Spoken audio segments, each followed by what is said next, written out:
நான் ஒரு ஷாப்பிங் மாலுக்குள்ள நான் போறேன். அந்த ஷாப்பிங் மால்ல ஒரு டாய்லெட்குள்ள போறேன். அந்த டாய்லெட்ல அந்த கிளாசெட் அப்படியே தூக்குறேன். அந்த கிளாசெட்ல யாரோ மலம் கழிச்சிருக்கிறாங்க.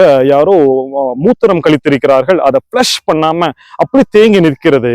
அதுல நான் இன்னொரு விஷயத்தையும் நான் பார்க்கிறேன். ஒரு சின்ன பட்டாம்பூச்சி அதில் சிக்கிக் கொண்டு சிறகை படபடைத்துக் கொண்டு அப்படியே நிற்கிறது. நான் இப்பொழுது என்ன செய்ய வேண்டும்?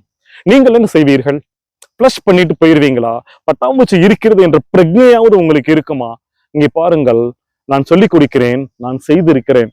அந்த பட்டாம்பூச்சியை அப்படியே கைவிட்டு எடுத்து மெதுவாக குழாயிலே கொஞ்சம் கழுவி விட்டு அந்த வென்டிலேட்டர் வழியாக அப்படியே விட்டு அதை பறக்க விட்டு சென்று விட்டு உங்கள் கையை பினாயில் ஊட்டி டெட்டால் ஊட்டி கழுவி கொள்ளுங்கள்.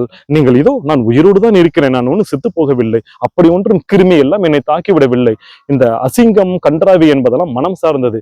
அந்த கழிவிலிருந்து ஒரு உயிரை நீங்கள் காப்பாற்றுகிறீர்களே, அது எவ்வளவு பெரிய விஷயம். அது செத்து போயிருக்குமே. இதை மனதில் வைத்துக் கொள்ளுங்கள்.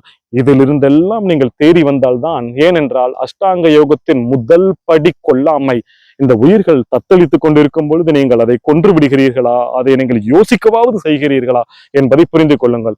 இது போன்று உங்கள் வாழ்க்கையில் வரும் சூழ்நிலைகளில் எல்லாம் அந்த உயிரை நீங்கள் எப்படியாவது காப்பாற்றுவதற்கு முயற்சி செய்யுங்கள். ஓம் நம சிவாய்.